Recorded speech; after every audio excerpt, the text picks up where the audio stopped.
Welcome back to the Cossy Arsenal channel. My name is Cossy. Welcome back to a brand new video. Arsenal thumped Atletico Madrid 4-0, and Victor Gyökeres has scored a brace. And I don't know what to feel about this, but what a performance. Clean as you'd like it.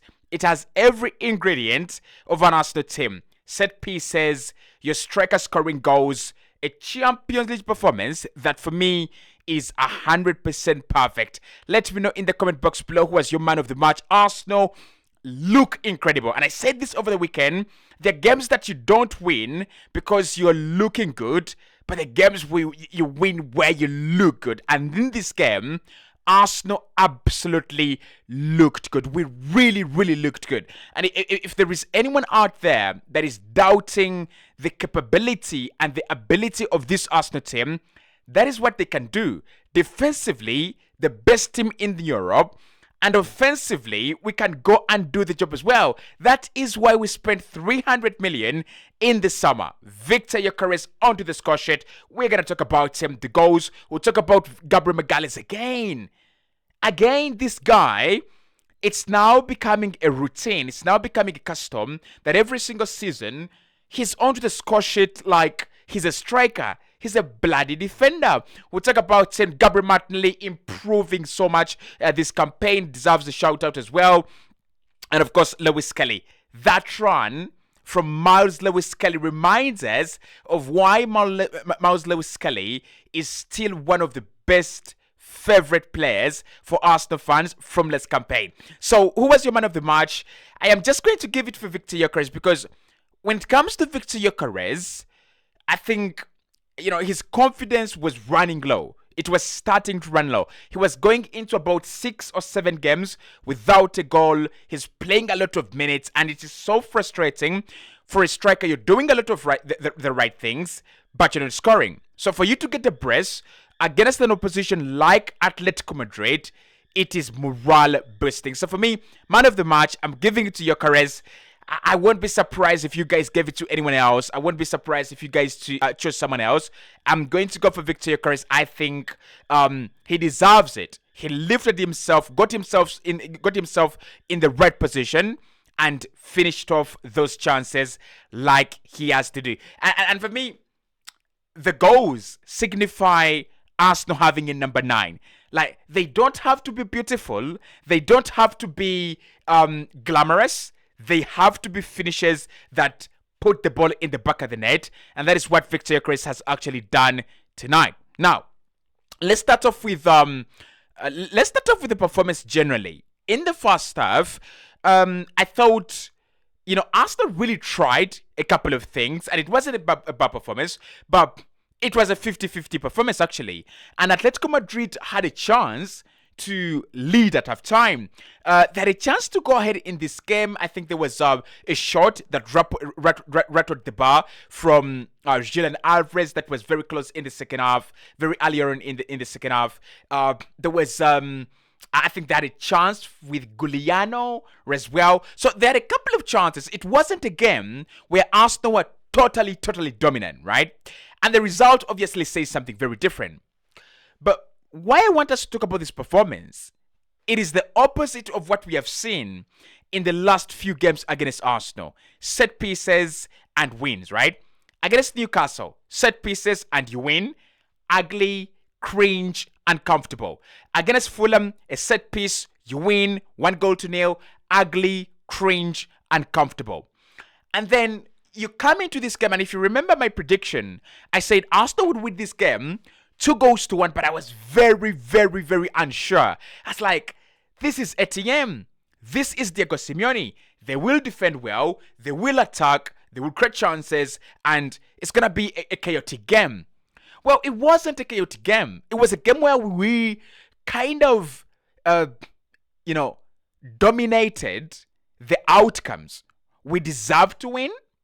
And we deserve to win maybe with like a 2-0, maybe like with a 3-0. I don't think that was a 4-0 performance, but that is Atletico Madrid for you. They defend like crazy drunkards. And Arsenal, we said, you defend like that, we are going to exploit the spaces in behind.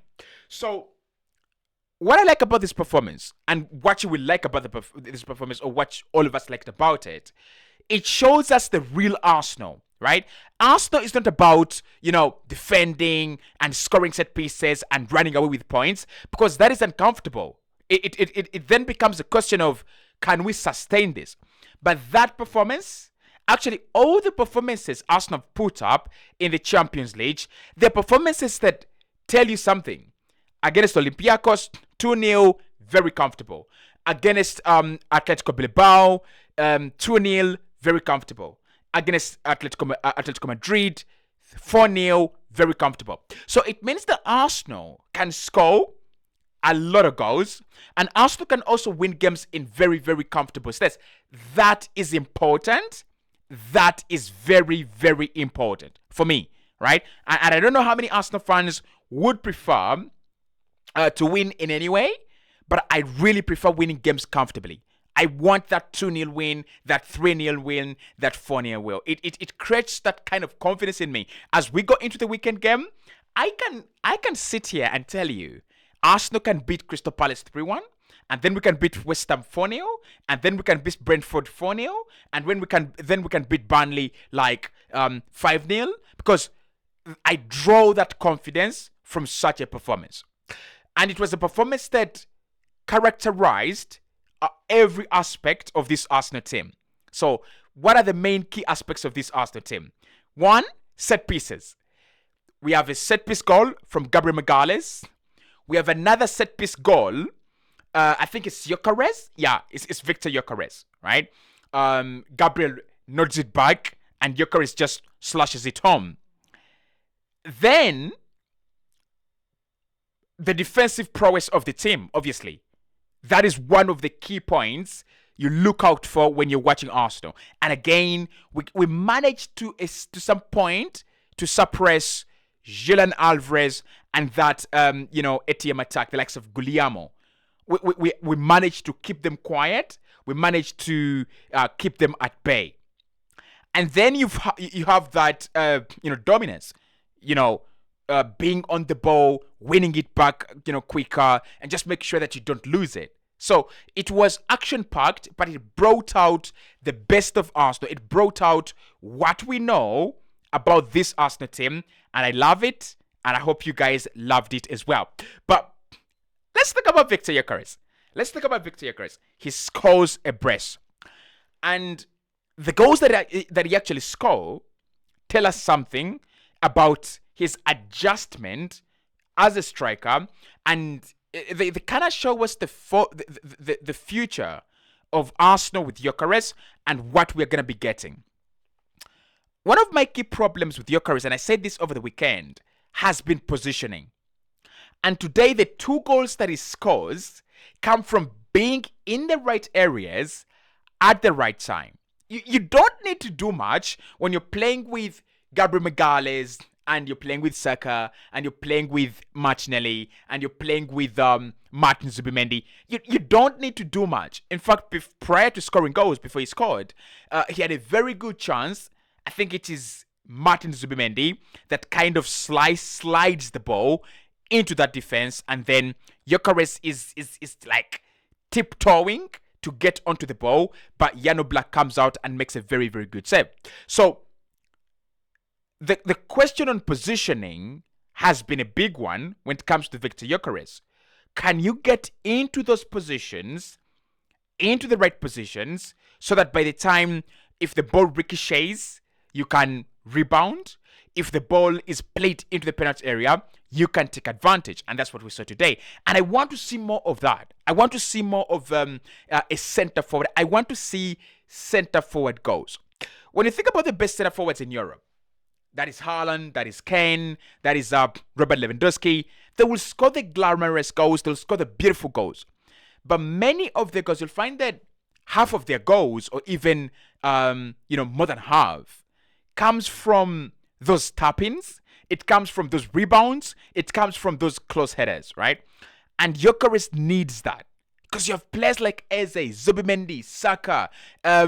When it comes to set pieces, you've got the likes of Gabriel. They're going to nod it back. Are you able to tap it in at the back post? Are you able to be in the penalty area and just make sure that you are taking advantage? He's done that. So my center forward has got a brace today, and it's the kind of brace I would like to see, right? Because the games that, let's say Burnley, right? The games like Burnley isn't a difficult game. And you're going to get many chances, balls falling around the penalty area. You can easily grab a hat-trick. You can easily grab 4 against a team like Burnley. All you've got to do is make sure that when the ball is played in, you're in the right area, you're in the penalty area, in the right spot. And he's done that today. I want to talk about Gabriel Martinelli as well, because he's one of the players that receives a lot of criticism and a lot of stick, but he doesn't receive his flowers. He deserves his flowers today. Gabriel Martinelli has been in from this campaign. Scoring against Olympiacos, scoring against Bilbao, scoring against... I think he scored in every game in the Champions League that Arsenal have played. That is incredible. 3 out of 3. And whether it's coming from the bench, whether it's coming from... whether it's starting, he's just a much better player. And I don't know, is it the Eze effect? Is it the way Arsenal play? Are we playing him closer to goal now? I don't know. But he's just a much better player. And I love this Gabriel Martinelli, right? So the competition, obviously, with Eze coming in, you have Leandro Trossard also lifting his quality as well. It just makes everyone better. And Gabriel Martinelli, for sure, he's one of the players that are benefiting. And Arsenal are benefiting as well. You remember that Manchester City goal, obviously, him scoring and getting onto the score sheet. That was beautiful. So, Gabriel Martinelli, if he keeps that, we could be having a very dangerous substitute that comes from the bench and gets you 10 goals in a campaign. Imagine 10 goals from Martinelli coming from the bench. And imagine Trossard. Trossard is just clinical and just clutch. So imagine Trossard getting you 10, Saka maybe 10, and maybe Gyökeres 10. That is 40 goals, right? And then the rest of the team can contribute about 20 goals. That is 60. With the way we defend, and you have 60 goals, you should be able to win the league comfortably, right? Then there is that Miles Lewis-Skelly moment. I don't know what to say, because Miles Lewis-Skelly is one of the youngsters in this Arsenal team. And the things that he actually does, they don't describe a youngster. They actually describe a player who is incredible. Really incredible. Because he picks up the ball in the middle of the park and just drives, right? He just drives. And the timing on the pass, the weight on the pass, he did it last season against PSG. Same run, same pass. He gave the assist to the same player. The difference is that this is a Gabriel Martinelli that finishes. Last season, Gabriel Martinelli didn't take his chances. So, Miles Lewis-Skelly, he's gonna be some player. He is some player already. He's a wonderful, phenomenal talent. And finally, I want to talk about this team. Arteta deserves his flowers, no question. He deserves his flowers. But this team is scary. This team is incredible. Arsenal are just a juggernaut now. In Europe, in the Premier League, we're just a juggernaut of a team. And I'm going to enjoy this because many of our players are in their prime. That is number one. But also, we are becoming better at a time when not so many teams are actually very good. I don't think Madrid are very good. Barca, they're not bad, but I don't think they're very good. And in the Premier League, City can be consistent, but I think Arsenal can be a much better team than City. Liverpool can be good, but Arsenal can be better than Liverpool. So, for me, this is the year that Arsenal try to win the double, and I won't be surprised if we narrowly miss the double. I won't be surprised if Arsenal win more than one trophy this season, and I won't be surprised if Arsenal win the Champions League and maybe the Premier League. I'm just getting excited maybe, but I love what I'm saying. This is what I've been dreaming about.